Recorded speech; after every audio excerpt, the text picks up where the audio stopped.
हुकूमत का आवाम को रिलीफ, पेट्रोल की मसनूआत की कीमतों में कमी। पेट्रोल 2 रुपए 7 पैसे फी लीटर सस्ता, नई कीमत 247 रुपए 3 पैसे फी लीटर मुकर्रर। हाई स्पीड डीजल की कीमत में 3 रुपए 40 पैसे कमी, नई कीमत 246 रुपए 29 पैसे हो गई। लाइट डीजल 1 रुपया 3 पैसे सस्ता, फी लीटर कीमत 140 रुपए 90 पैसे मुकर्रर। मिट्टी के तेल की कीमत में 3 रुपए 57 पैसे फी लीटर कमी, नई कीमत 154 रुपए 90 पैसे फी लीटर हो गई। नई कीमतों का इतलाक हो गया। सुप्रीम कोर्ट में आर्टिकल 63A नजरसानी केस की समाअत। जस्टिस मुनीब अख्तर की 5 रुकनी बेंच में बैठने से माजरत। जस्टिस मुनीब अख्तर ने रजिस्ट्रार सुप्रीम कोर्ट को खत लिख दिया। चीफ जस्टिस ने अपने खत में आईनी सवालात का जवाब नहीं दिया। अफसोस की बात है कि चीफ जस्टिस के खत पर एक मुहिम चली। कमेटी की गुज़श्ता मीटिंग में चीफ जस्टिस ने सीनियर जज की सरबराही में बेंच तश्कील देने की राय दी। चीफ जस्टिस कादी फाइज ईसा अब बेंच के सरबराह क्यों बने, वजूहात सामने नहीं आई। लार्जर बेंच में एड हॉक जज जस्टिस मजहर आलम मियां खैल को शामिल किया गया। जस्टिस मजहर आलम मियां खैल की बेंच में शमूलियत आर्टिकल 182 के खिलाफ है, कमेटी के तश्कील करदा बेंच का हिस्सा नहीं बन सकता। चीफ जस्टिस कादी फाइज ईसा ने जस्टिस मुनीब अख्तर का खत पढ़कर सुनाया। जस्टिस मुनीब अख्तर से दरखास्त करेंगे वो बेंच में बैठें। जस्टिस मुनीब अख्तर को राजी करने की कोशिश करेंगे, वरना बेंच की तश्कील न होगी। कानून का तकाजा है कि नजरसानी अपील पर समाअत वही बेंच करे। चीफ जस्टिस के रिमार्क्स। जस्टिस मुनीब अख्तर के खत को अदालती रिकॉर्ड का हिस्सा बनाने से इनकार, केस की समाअत। चीफ जस्टिस की सरबराही में 4 रुकनी बेंच ने की, समाअत आज फिर होगी। आर्टिकल 63A नजरसानी केस की समाअत का तहरीरी हुक्मनामा जारी। रजिस्ट्रार को हुक्मनामे की कॉपी जस्टिस मुनीब अख्तर के सामने रखने की हिदायत। रजिस्ट्रार जस्टिस मुनीब अख्तर से बेंच का हिस्सा बनने की दरखास्त करें। जस्टिस मुनीब अख्तर का इनकार करें तो जस्टिस कमेटी नया जज बेंच में शामिल करेगी। अदालत का हुक्मनामा।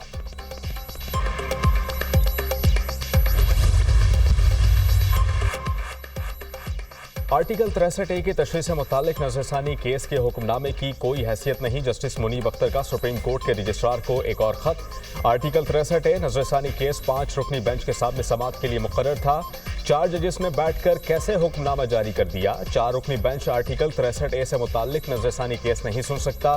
बेंच में बैठने वाले 4 जजेस काबिल एहतराम हैं, मगर समाअत कानून और रूल्स के मुताबिक नहीं। अपना मौक़िफ़ पहले खत में तफसील से बयान कर चुका हूँ। समाअत के हुक्मनामे पर एहतजाज रिकॉर्ड कराना चाहता हूँ। समाअत का हुक्मनामा जुडिशल ऑर्डर नहीं, जस्टिस मुनीब अख्तर के खत का मतलब।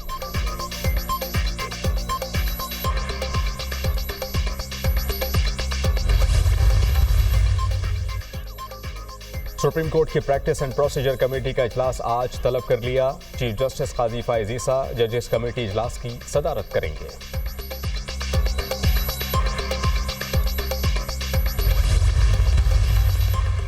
आर्टिकल 63A की तशरीह का केस। पानी पीटीआई के वकील ने बेंच की तश्कील पर एतराज़ उठा दिया। बैरिस्टर अली जफर की सुप्रीम कोर्ट में दरखास्त। प्रैक्टिस एंड प्रोसीजर कानून के तहत बेंच तश्कील नहीं दिया गया। 3 जजेस की इज्तिमाई दानिश के बाद ही बेंच की तश्कील और मुकदमात की समाअत की जा सकती है। ये बात रिकॉर्ड पर मौजूद है कि 23 सितंबर को जस्टिस मंसूर अली शाह ने कमेटी इजलास में शिरकत नहीं की। 2 जजेस के फैसले को 3 रुकनी कमेटी का फैसला करार नहीं दिया जा सकता। दरखास्त में मौक़िफ़ 5 के बजाय 4 जजेस अदालत में बैठे तो हमने एतराज़ उठाया। बेंच की तश्कील दुरुस्त नहीं थी। 2 मेंबर्स 3 मेंबर्स के फैसले नहीं कर सकते। नए बेंच की तश्कील का भी फैसला होगा। हॉर्स ट्रेडिंग को ख़त्म करने के लिए आर्टिकल 63A बनाया गया था। आईनी बहरान के हल के लिए पूरी सुप्रीम कोर्ट को बैठकर फैसला करना होगा। बैरिस्टर अली जफर की मीडिया टॉक।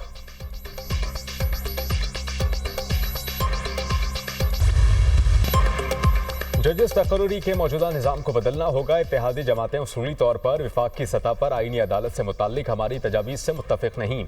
ऐसी आईनी अदालत बनाना चाहते हैं जिसमें तमाम सूबों की नुमाइंदगी हो। जुडिशल रिफॉर्म्स के लिए मुत्तफ़िक़ा मुसव्विदा बनाने की कोशिश करेंगे। पीपल्स पार्टी की तजवीज़ है सूबों में भी आईनी अदालतें कायम की जाएँ। सूबों में आईनी अदालतों के क़याम पर अभी तक इत्तेफाक नहीं हो सका। वक्त आ गया है कि अपनी गलतियों को दुरुस्त करें। 18वीं तरमीम के ज़रिए हमने बहुत सारी कामयाबियाँ हासिल की। पाकिस्तान का अदालती निज़ाम दहशतगर्दी के मुतासरीन को इंसाफ नहीं दिलवा सकता। इस्लामाबाद में लड़ाइयाँ होती रहती हैं, वहाँ बड़े बड़े हाथी हैं। इस्लामाबाद में होने वाली लड़ाइयों का बलूचिस्तान से कोई ताल्लुक नहीं। पीवी चेयरमैन बिलावल भुट्टो का पीपल्स लॉयर फ्रंट से खिताब। सलाह मुतासरीन के लिए आलमी इदारों से मिलने वाले डॉलर्स विफाक ने अपनी जेब में रख लिए। बरसों हो गए विफाक ने सैलाब मुतासरीन के लिए एक घर तामीर नहीं किया। बलूचिस्तान के साथ सौतेले जैसा सलूक किया गया। ये किस किस्म का इंसाफ है? विफाक सैलाब मुतासरीन तक रकम जरूर पहुंचाए। बिलावल भुट्टो का मुतालबा।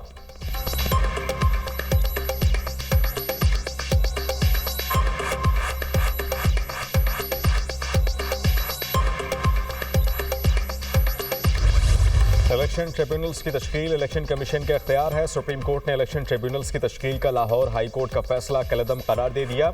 अदालत ने फैसले के खिलाफ इलेक्शन कमीशन की अपील मंजूर कर ली। सुप्रीम कोर्ट ने पंजाब में इलेक्शन ट्रिब्यूनल्स केस का फैसला महफूज किया जो सुना दिया।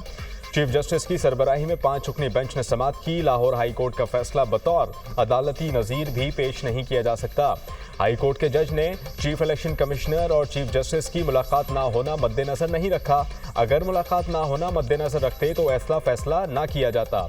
तनाज़ा जब आईनी इदारे से मुताल्लिक हो तो मोहतात रवैया अपनाना चाहिए। सुप्रीम कोर्ट के रिमार्क्स। इलेक्शन कमीशन ने इस्तदा की थी कि इलेक्शन ट्रिब्यूनल्स की तश्कील इलेक्शन कमीशन का इख्तियार है। इलेक्शन कमीशन का मौक़िफ़ था कि हाई कोर्ट इलेक्शन कमीशन के इख्तियारात इस्तेमाल नहीं कर सकती। इलेक्शन कमीशन के मुताबिक चीफ जस्टिस और इलेक्शन कमीशन के माबैन इत्तफाक हो गया। Chief justice Lahore high court election commission के किरदार को सराहते हैं। सुप्रीम कोर्ट ने पंजाब इलेक्शन ट्रिब्यूनल केस का तहरीरी हुक्मनामा जारी कर दिया। चीफ जस्टिस काजी फाइज ईसा ने 11 सफ़ात पर मुश्तमिल हुक्मनामा तहरीर किया। लाहौर हाई कोर्ट ने हुक्म दिया था इलेक्शन कमीशन चीफ जस्टिस के भिजवाए गए नामों पर ट्रिब्यूनल्स बनाए।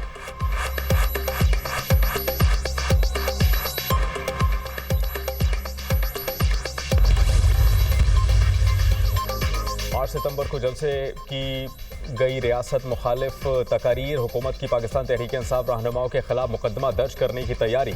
संजानी जलसे में तकारीर पर पाकिस्तान तहरीक इंसाफ के रहनुमाओं के खिलाफ बगावत का मुकदमा दर्ज किया जाएगा। ज़ाब्ता फौजदारी की सेक्शन 196 के तहत हुकूमत दरख्वास्त जमा कराएगी। वजारत कानून और वफाकी प्रोसिक्यूटर जनरल ने फैसले की तौसीक कर दी। मामले की वफाकी काबीना से बाज़ाब्ता मंजूरी के लिए दरख्वास्त कर दी गई। सेक्शन 196 के तहत दर्ज मुकदमात नाकाबिल ज़मानत होते हैं। सेक्शन 196 के तहत गिरफ्तारी के लिए पुलिस को वारंट की भी जरूरत नहीं होगी। मौलाना के बगैर नहीं आ सकती रेजोल्यूशन। वो कह रहे हैं हमें नंबर की जरूरत नंबर की वजह नहीं है। प्रॉब्लम 3 नहीं 4 नहीं तो अगर यार प्रॉब्लम नंबर नहीं है। प्रॉब्लम यह है कि अगर मौलाना इमरान खान को डी चौक पे ज्वाइन करने का कह दें तो फिर क्या करेंगे। और वो मुतनब्बे कर रहे हैं इस हवाले से कि हमें ना आजमाओ सड़कों पे आ गए तो।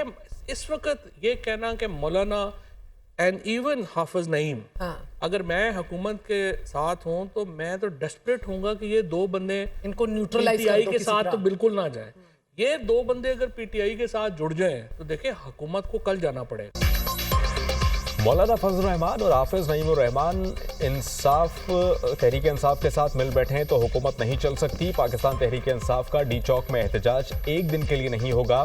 खैबर पख्तूनख्वा, पंजाब और बलूचिस्तान से काफिले आएंगे। अज़मा बुखारी को गलत फहमी है, पंजाब पीटीआई के साथ नहीं है। साबिक वफाकी वजीर फवाद चौधरी की प्रोग्राम दुनिया न्यूज़ के प्रोग्राम मेहर बुखारी के साथ में गुफ्तगू। अली अमीन गंडापुर फिर मुखालफिन पर आग बगूला। गोलियां और तशद्दुद हमें नहीं रोक सकती। जहां हुक्म मिलेगा जलसा करेंगे। वजीर आला हूं, अपने वसाइल डंके की चोट पर इस्तेमाल करूंगा। क्या बिलावल भुट्टो, मौलाना और पीडीएम का धरना किसी ने रोका? एक मुल्क में दो फैशन नहीं चल सकते। पंजाब पुलिस के अहलकारों को अपने कारकुनान से छुड़ाया, इस पर अपने लोगों से तनकीद का सामना करना पड़ा। अगली बार हाथ लगाओगे तो खुदा की कसम तुम्हें छोड़ूंगा नहीं। वजीर आला केपी की धमकी। पंजाब हुकूमत का शोर बताता है कि उन्हें बहुत तकलीफ हुई है, बहुत टफ टाइम देने वाला हूं। फॉर्म 47 वालों को नहीं छोड़ूंगा। अली अमीन गंडापुर की मीडिया टॉक।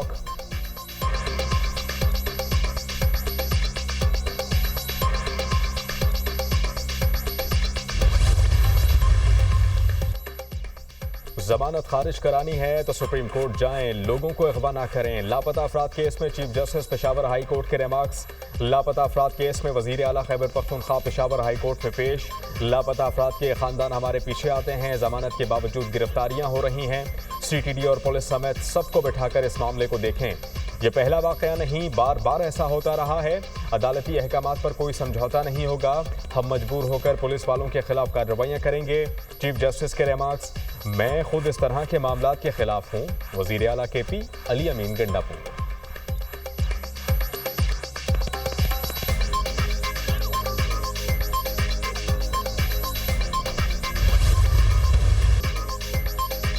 तोशा खाना 2 केस में बानी पीटीआई और बुशरा बीबी की दरखास्त जमानत खारिज। बानी पीटीआई और बुशरा बीबी पर 2 अक्टूबर तक फर्द जुर्म आयद की जाएगी।